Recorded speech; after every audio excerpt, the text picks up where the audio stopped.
Hey, what's up, Stay Tuners? It's your good friend Jimbo here, letting you know that today's podcast is presented by Podgo. Podgo is the easiest way for you to monetize your podcast, providing podcasters with a flat rate for ad space so you always know how much you get when you include an ad from Podgo. I recently joined as a member and you can too. Apply today and let them know that you heard from Stay Tuned Sports and you start earning today. That's podgo.co at podgo.co.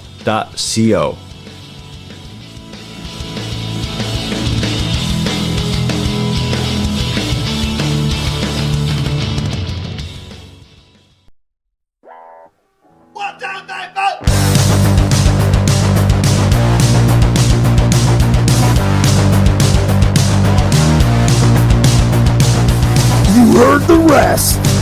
Now here's the best Stay Tuned Sports Podcast. And hello there, all you Stay Tuners. Welcome back to another episode of Stay Tuned Sports. It's your good friend Jimbo here, back after a eventful NFL draft last week. I liked some of my Eagles picks. Got the guy I wanted. Some storylines coming out of there as well, but we're gonna touch all that in a little bit. Plus some UFC fights this weekend, so I'll give my Combat Corner booth picks. But head over to staytunesports.net to follow all of our social media accounts, which is on the right hand side there. Our Twitter accounts, our Facebook account, all that stuff, so you can get the most up to date information about Stay Tuned Sports. And on the webpage as well, up on the top there is our merch tab for any t-shirts that you want to buy, or hats, or even a hoodie. Even though I know it's getting warmer out, but here in Pennsylvania, I heard the weather yesterday that they're talking about a couple snowflakes possibly Thursday or Friday. So here it's May and still talk of snow. Never understand it. But so before we get into the NFL talk, last Friday was the Podgo 225 over at the Stay Tuned Sports Podcast Truck Series on 3YTV over on YouTube. And the Stay Tuned Sports truck is finally in the win column, with James Lorello picking up the win. And turns out that, I usually stick around to listen to the top three guys when they interview him, and I didn't message James earlier in the day, Friday, like I normally do, good luck or whatnot, and maybe that's why. First week I think he got a top 10, and then the second week he won the poll, but he went for the butt kicker challenge, which is whoever wins the poll has the chance of dropping back to the end of the pack to try to win the race and win some extra dough, some cash. Well, he tried that and got caught up in a couple of the wrecks that happened, and had a bad race there, but bounced back this past week, winning the Podgo 225 at Martinsville. And boy, oh boy, talk about cautions.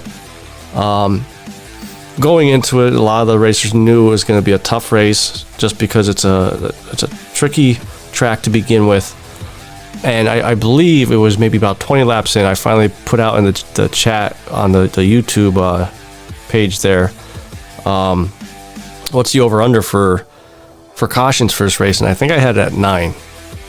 Well, by time I would say 3/4 of the race was over, we had to be up to about 20 cautions. We pretty much stopped counting how many cautions were going on. It was pretty bad, but it was still a good race though. That's the thing. Yeah, it was a little bit slow because of the cautions, but when the green flag was out there, it was a very entertaining race. And if you guys have followed the Stay Tuned Sports Facebook page or my personal one, you guys would have known that Chris Darling actually designed a autism awareness truck for my son Andrew, and on top of that he put his name on the front of the truck, which was really cool. A really nice looking truck. So I want to give a quick shout out to him. And, speaking of my oldest watching the race, I mean, he didn't want to watch it with me. He wanted to watch it up in his bedroom, which I was like, fine. I'm pretty sure he dropped a couple F-bombs because there was a couple of times that Chris got in a wreck. And, so I let my son go because, he was really excited about it.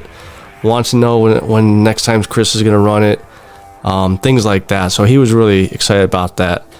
But, like I said, unfortunately for him, James Lorello won, gained a lot of spots as far as the point standings. He's up to 4th in the points. Chris Darling drops down to 1 spot to the 2nd spot in the points, and Ben Izinga is actually leading the points now. With this week, they're going to Michigan, so make sure you guys tune in to root on your favorite driver, or need some good laughs, because the guys over at 3Y TV, they put on an entertaining show when it comes to commentating, but they also know what they're talking about. It's not just two Joe Schmoes who don't know what they're talking about type thing. Like, they really know what's going on as far as racing, and they make it interesting with a little laughter there too. So as far as my 3 racers for this upcoming race to look forward to, obviously you guys keep looking at Chris Darling. He's been up there all year so far through the first 3 races. James Lorello and that S2R team, they've been really good lately, except for the, like I said, that week that James for the butt kicker. But keep an eye on it. I know I picked him last week, but keep an eye on Andrew Himmelman. I was actually watching him on Monday night, I believe it was, the TNR league that he races in. He has come a long way since last season when he first started. So he's one of my picks to keep an eye out for. JT Poole is another one. But gotta keep an eye on the points leader, Ben Izinga. So they're my 3 racers to look out for this race. Make sure you guys head over to 3Y TV. Make sure you subscribe to them. Come join us in the chat. Throw your picks in there, and let's have some fun with the race. So, like I said, top of the show, this past week was the NFL draft. And before I get into any of the surprises and things like that, I really think they need to change some of the rules as far as the time on the clock. Because, for example, the Jacksonville Jaguars, when they clinched the number 1 pick in this draft, they knew they were taking Trevor Lawrence, okay? So they knew back in freaking February or whenever it was official that Trevor Lawrence was going to enter the draft. They knew they were going to pick him. And they knew draft day, someone would have to unload 7 first-round draft picks to even take that first-round pick away from them. Why did it take them 10 minutes, the full allotted time, to make their picks? And then the same thing happened with the Jets. Everybody knew they were taking Zach Wilson. And if Jaguars took, say, Justin Fields or Zach Wilson, you knew Trevor Lawrence was going to the Jets, so that you knew who they were doing. So it's the top 4 or 5 teams, you knew who was going where. The only team I believe that was a question mark was the Bengals, because they didn't know if they were taking the offensive tackle or Chase from LSU. And so it got me thinking, what if for the first round, just the second round and on, I think that time is fine. I think, we don't have to change that. But what if the first round, the top 10 picks, instead of taking 10 minutes to pick, it drops it down to you have 6 minutes to pick your player or make the trade. And then 11 to 20 would be 7 minutes, 21 to 32 would be the 10 minutes. it would speed up the process and make the draft a lot more enjoyable, because first off, it came on at 8, and the first pick, or the Jaguars clock, didn't start till 8:30. So the first 5 picks, I think it was when I looked at my clock, took an hour and a half. Like, you know, people want to enjoy the draft and not be like, oh, okay, I'll go play on my phone till it's my pick, and then before you know it, most likely missed your pick because you fell asleep reading a audio book or something, because it takes so long for teams to pick anymore. But that's the only thing I would have to bitch about the draft. And that's been a couple years now, been like that. But so I wrote down a couple things that I took away from the draft, as far as just, you know, not just the first round, but multiple rounds. The first thing is the Houston Texans taking a quarterback. Now, am I surprised that they took a quarterback? Yes, but no, because with everything going on with Deshaun Watson, you know, they signed Tyrod Taylor in the offseason, and at number 67, they took Stanford's Davis Mills in the third round, because they didn't have a first or a second this year because of the Tunsil trade with the Dolphins. So first, to me, this kind of gives mixed signals. You know, obviously Watson is dead fast that he wants to be out of Houston, but also on the flip side of it, Houston for the longest time said, we're not trading you. You know, you're going to be part of this team whether you like it or not. Well, you just drafted basically his replacement, because, you know, Taylor's not going to be a franchise quarterback, and maybe this kid can be a franchise quarterback, but also hurts your, you know, if you're the Houston Texans, it hurts your chances of trading him, because now teams are going to know that, okay, you're kind of showing your cards here that you're probably going to get rid of him, so we're not going to give you a first round pick, you know. So the asking price is gone down. Now, you know, let's just say on the flip side of that, nothing happens with Watson, that all these allegations, you know, come out that they're lies or something like that, and Watson's name gets cleared. Well, at least, you know, you have a backup quarterback that you could kind of groom, and maybe, you know, 2 years or so, and trade him away for a 5th round pick or something like that. So it wasn't a bad move, but kind of surprising. In Green Bay, this one wasn't too surprising because of how Green Bay was the past few seasons in the draft. Didn't get Rodgers any help in the first round, in a draft where the first round was loaded with wide receivers. They took a cornerback. Now, earlier in the week, Aaron Rodgers supposedly told a few teammates and front office people that he wants out of Green Bay. And it got so bad, I believe on draft day, that he even said he would consider retirement. Now, if he retires, he would have to pay back $11.5 million this year for this year's salary, and $11.5 million for next year's salary. For a guy that probably has $400 million in the bank, I think he could afford that. You know, and then after the draft, Rodgers was complimenting about one of the wide receivers on the team from last year, and Green Bay goes and cuts him. It's like they're forcing Rodgers to be the bad guy. And normally, you know, guys that ask for trades or wants to be cut, I usually go against, because, hey, listen, you signed that contract. You said, I will stay here and play until his contract is done. But you know what? Green Bay's not helping him out at all.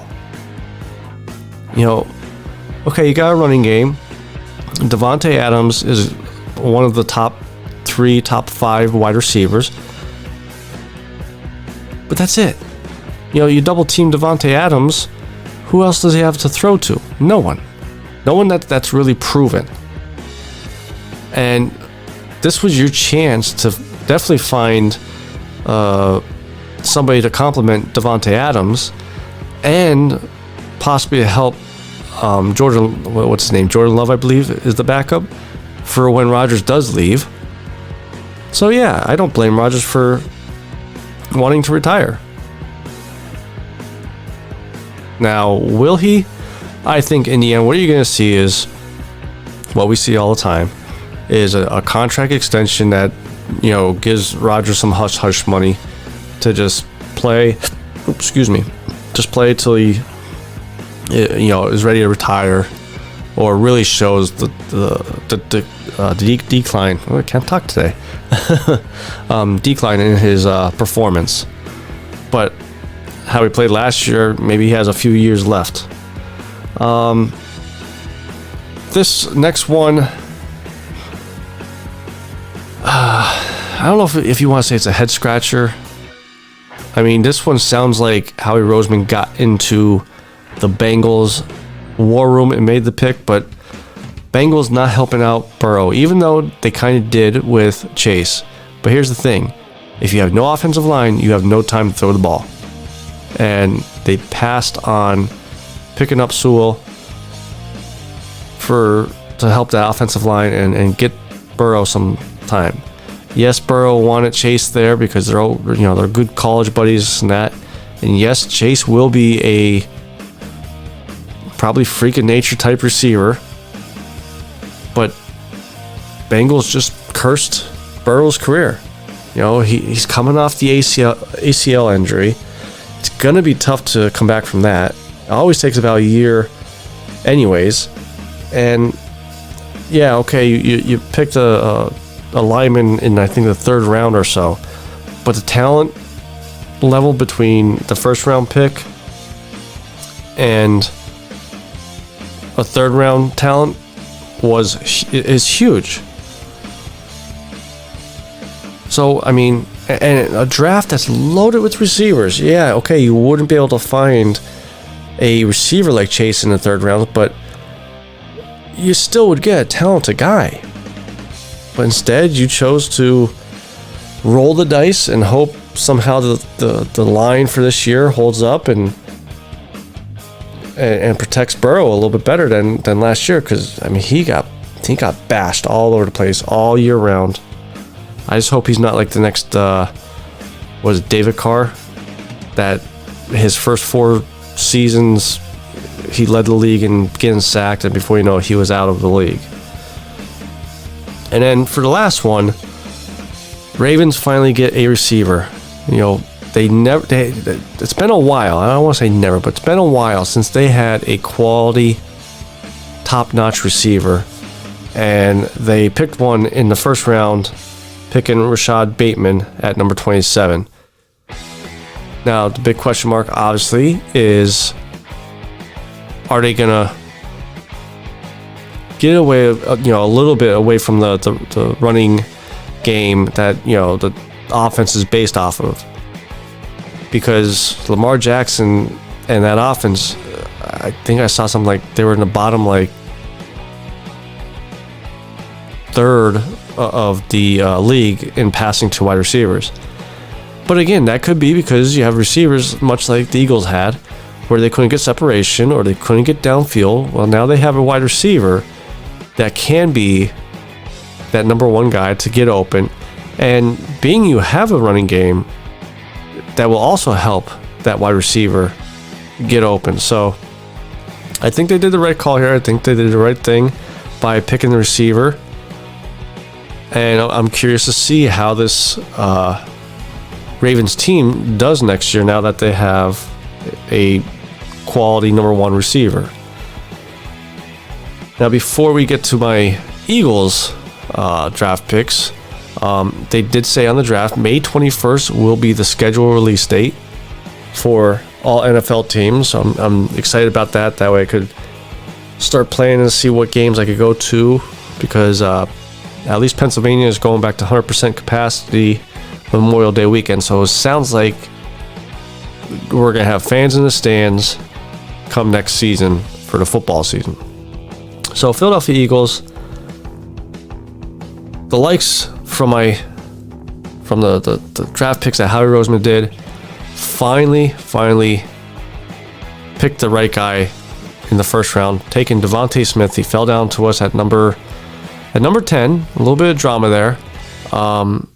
We traded up 2 spots with the Cowboys, out of all teams, with the Cowboys, to beat the Giants from picking Smith. Now, at the time, everybody believed that the Giants weren't even going to go for Smith, so why did the Eagles trade with the Cowboys, and why did the Cowboys trade with the Eagles?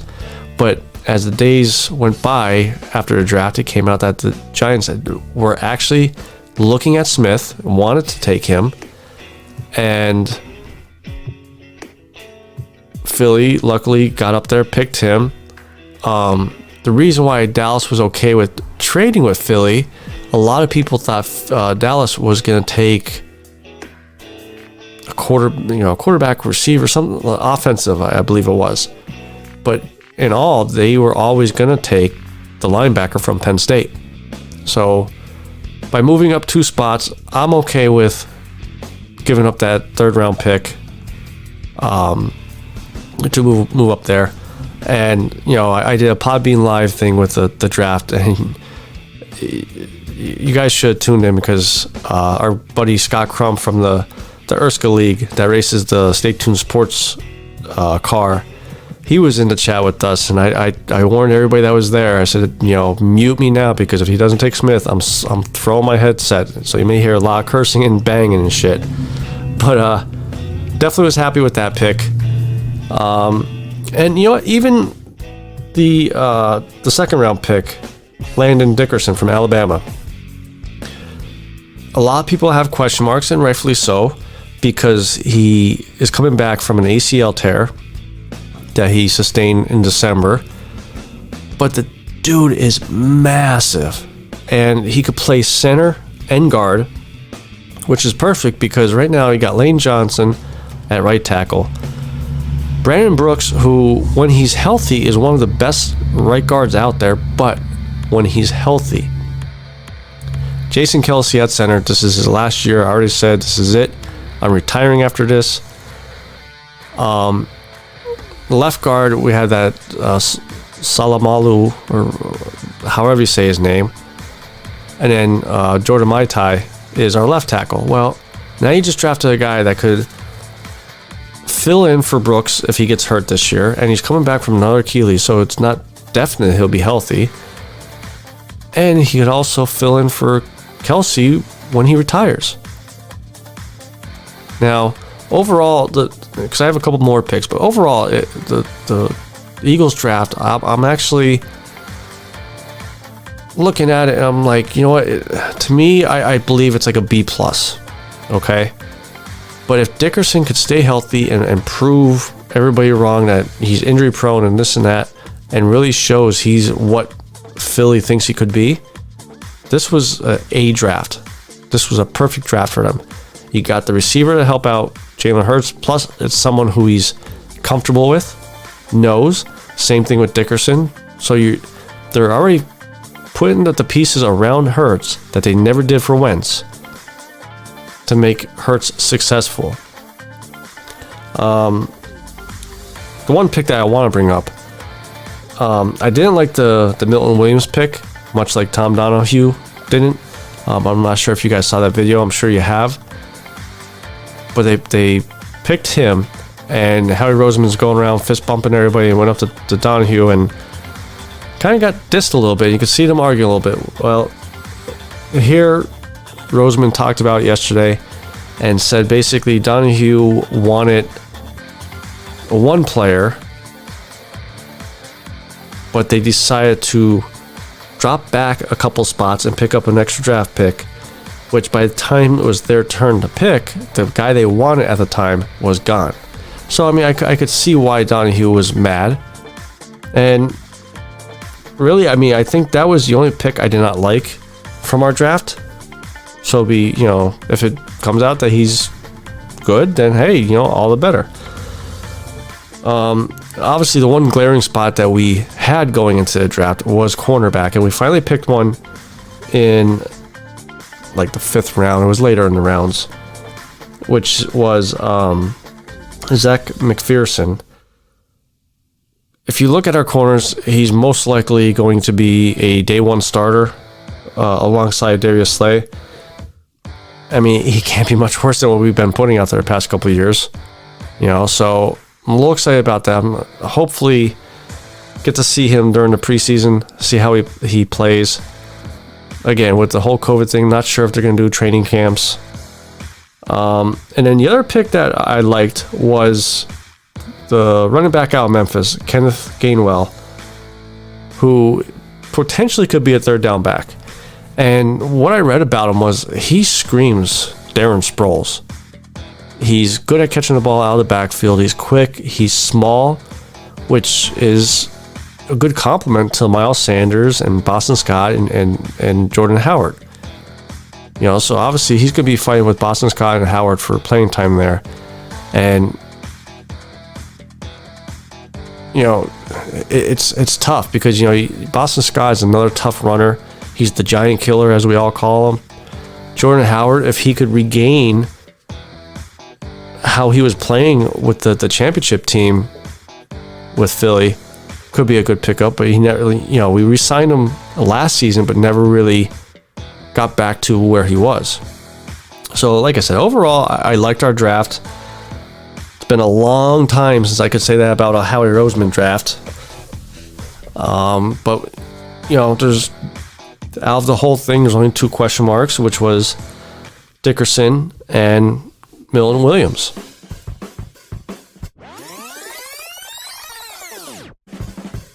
So up next, we have our next segment, which is Combat Corner, which is sponsored by BetAngles, expert sports betting picks and research tools for only $10. Go to betangles.com. And you might want to do that for this UFC card coming up this weekend, this Saturday, because it actually looks like a pretty good card for a free fight. Here's the rundown of the card. So the main event, we have Marina Rodriguez versus Michelle Watterson in the women's flyweight division. Welterweight, we have Donald Cerrone versus Alex Morano. A lot of drama there because originally it was supposed to be Cowboy versus Diego Sanchez, but Sanchez was cut from the UFC late last week after a video came up of his trainer kind of arguing with the UFC commentating team during fighters meetings or whatnot. So he got cut. Morano steps in another welterweight bout. We have Neil Magny versus Jeff Neal. Heavyweight division, we have Marcos Rogero de Lima versus Maurice Green. Lightweight division, we have Carlos Diego Ferreira versus Gregor Gillespie. And then kicking off the card in the women's strawweight division, Amanda Ribas versus Angela Hill. So starting with that one, you guys know I like Angela Hill. So it's hard for me to try to explain why I'm picking her to win against Ribas, because you guys might be like, well, you're only doing that because you like her. The thing is, with Ribas, hasn't really shown she can handle tough competition. Okay, Mackenzie Dern was up and down at that point when they fought. Her last fight with Ribas's last fight got knocked out from top competition. And the thing is, Hill is good at striking. I mean, she's good on the ground too, but she's better at striking. And if Hill could keep it standing, I think she wins this one by decision. I don't think this is going to be a submission or a knockout decision here. So I'm going with Angela Hill for that one. After them is Carlos Diego Ferreira versus Gregor Gillespie. I'm going with Ferreira. Gregor hasn't fought in a year and a half, and the last time he fought was against Kevin Lee with that nasty knockout. Ferreira just fought this past February and lost by decision, so he went the distance with Durish, who's a tough son of a bitch. Okay, he's very good on his feet and on the ground. So the fact that Gillespie hasn't fought in a year and a half. And not to knock Kevin Lee, but lost to Kevin Lee. This one may be over by the second round.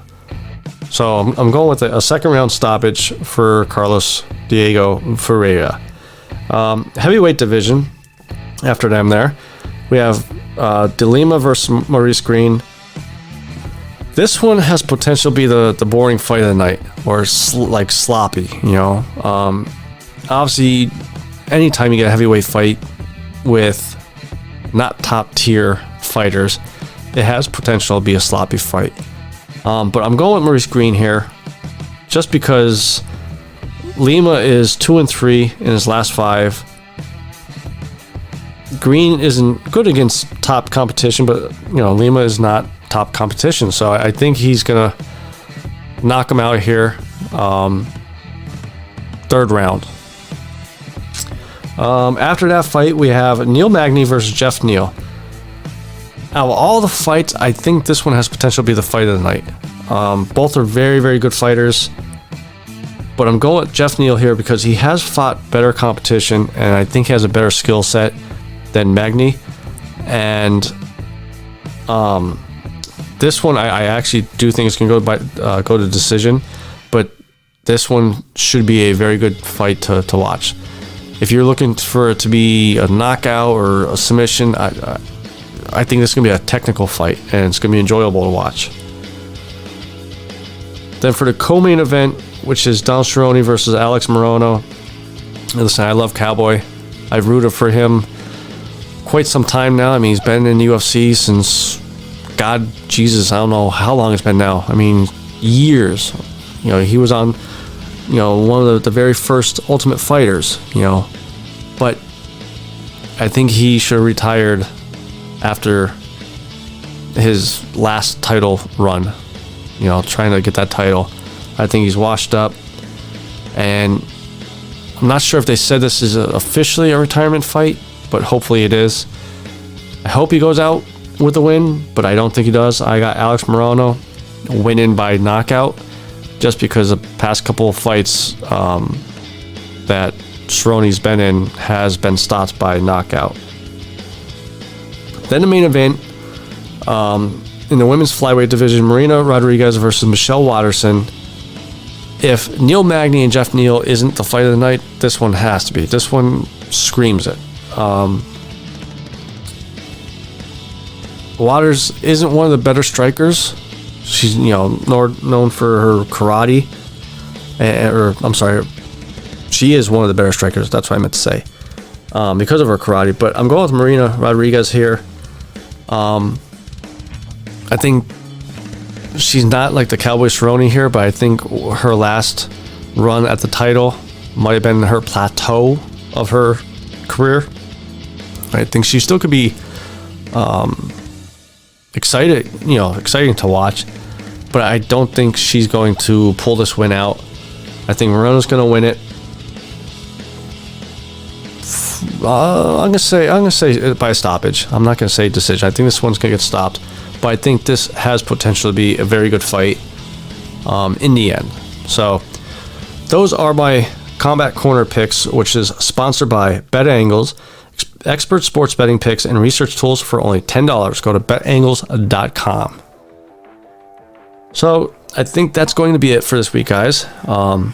Pretty sure you're probably tired of hearing my voice now and me getting warmed up to talk about my Eagles, only to probably bash them 3 weeks into the season. But make sure you head over to staytunesports.net. All our social media accounts is on the right hand side there. Like, share, follow, whatever you got to do to get those numbers up. And then on the top there is our merch tab for any of your t-shirts or hat or hoodie or whatever we got over there desires. So, and also make sure you guys tune in this Friday over on YouTube, 3Y TV, for the Stay Tuned Sports Podcast Truck Series, Friday, 9 p.m. Eastern Time. So till next week, it's your good friend Jimbo, signing out.